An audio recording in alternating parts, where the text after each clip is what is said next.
if you bring forth an honorable person from a glutton, meaning if you help somebody do tshuva,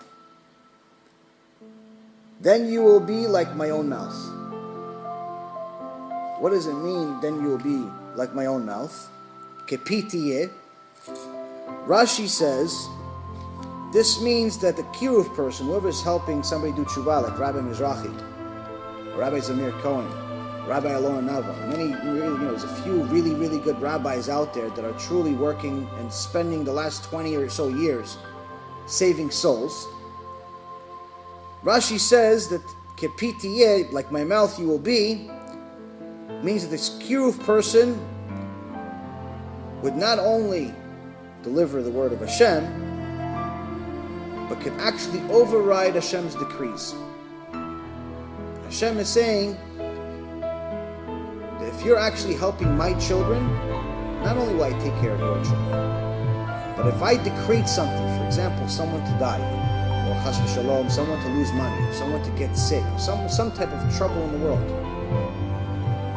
and that Kiruv person truly prays for it and wants Hashem to change it, his prayer will count more than anyone else.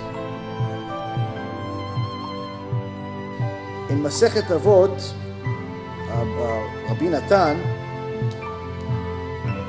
it says that anyone that returns one Jewish soul is as if he created him.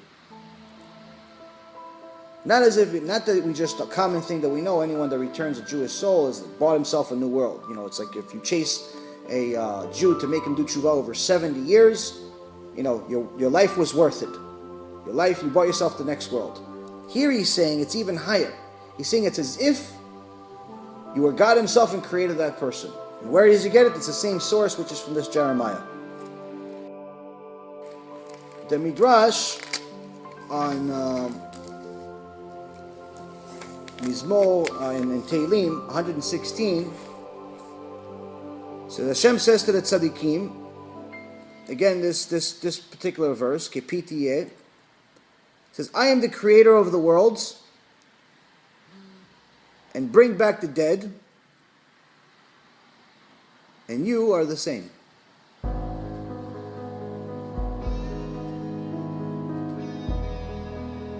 So much so that the Zohar says that if Jews actually knew the magnitude of making someone do tshuva, they would run around in the streets like crazy people just looking for someone to help them do tshuva. They would leave everything and just look for someone to help do tshuva.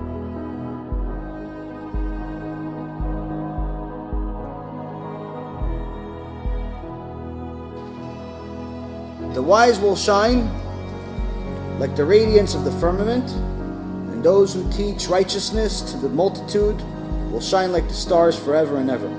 So in essence, the people that learn Torah, which is Hashem is calling wise, they're going to shine like the sky. They're going to have radiance. They're going to have a good place to be after this world. But those that teach righteousness to the multitudes, meaning to the general public, not to the wise, those that do Kiruv, those that help people do tshuva, will shine like the stars. So one of the midrashim called Sifri in Parashat Ekev, Piska Mem Zayin, says, why is it comparing the sky to the stars? What's the comparison between the sky and the stars?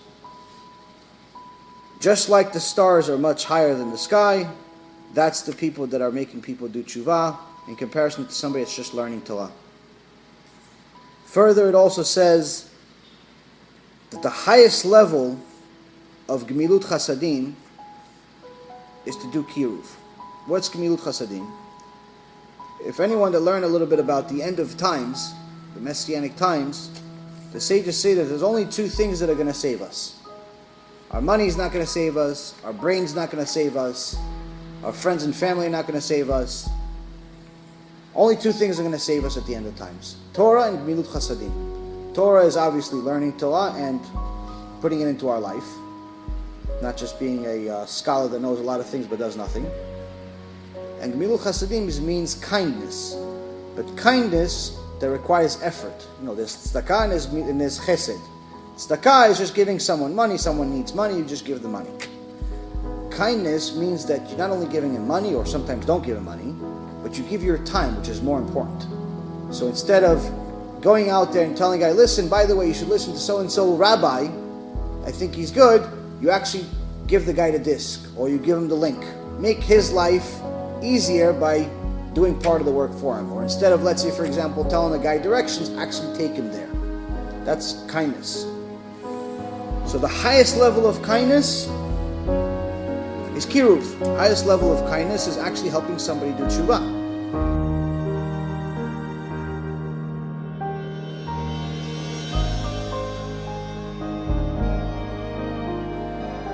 One time there was a Kiruv person that came to Rabbi Ovadia, Yosef Zecher Tzaddik Livracha, to visit him. Rabbi Ovadia was known to not only be a huge Talmid Chacham, a Dayan, pretty much the Gdol Ador, or not pretty much, but the Gdol Ador, and loved by all. Rabbi Ovadia loved Am Yisrael like no other, and he paid special attention to anyone. Any Jew, whether he knew him or didn't know him, if he was across the world or wasn't, or was right next to him, he would pay special attention to people. But he was also very, very precise with his time, because he had to dedicate enough time to Torah. So one time a Kiruv person came to him about a half hour before they were doing mincha. So he sat with them and started talking to him, and then his assistant came to him and said, listen, it's a few minutes away, we have hundreds of people waiting at the Beit Knesset for you to pray. He just ignored him, which was unlike the rabbi.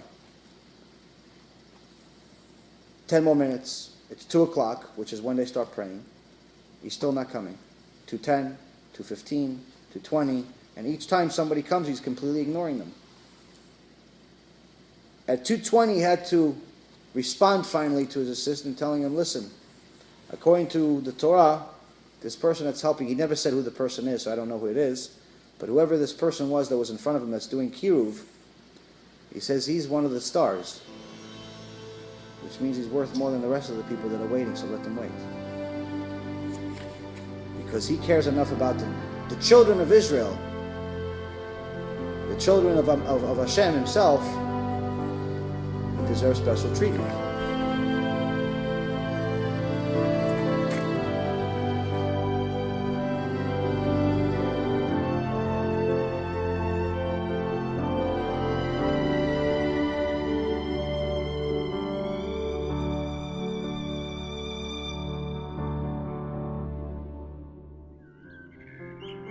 But the good that the sages are telling us that is promised to a righteous person is 310 worlds.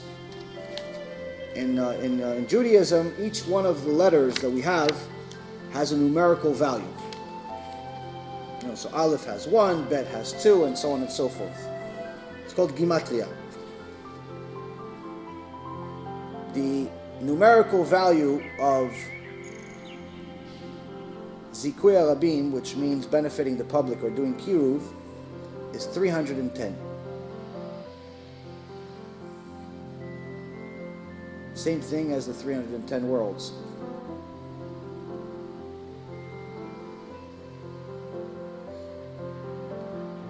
It also says in Proverbs 8:21, when Hashem is promising us these 310 worlds, this is what it says: I have what to bequeath to those who love me, and I shall fill their storehouses.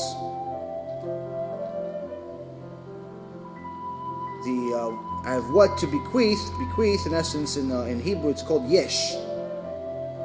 And yesh, the numerical value of yesh is 310.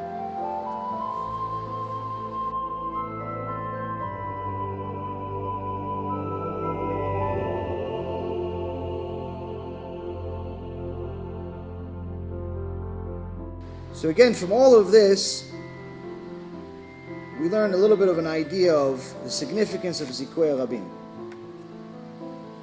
So on one end, why am I even telling you all of this? It's not necessarily for me to toot my own horn, because it's not exactly like a Gdol Ador or anything.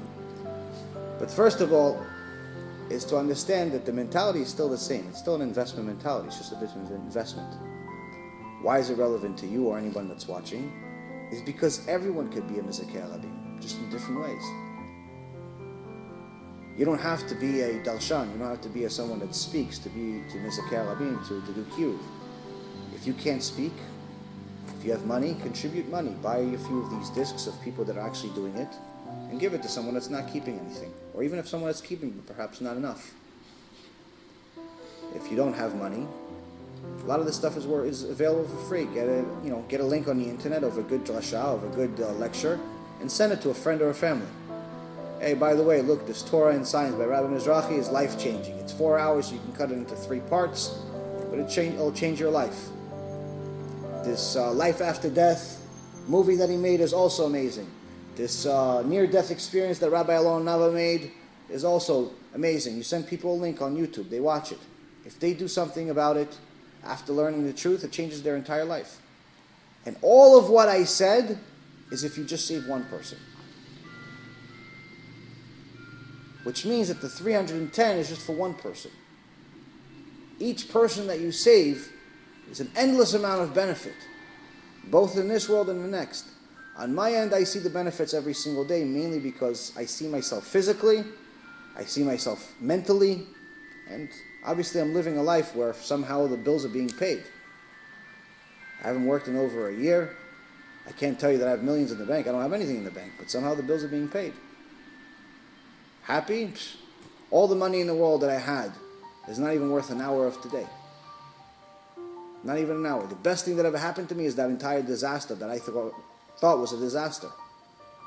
Health-wise, listen, I'm near perfect.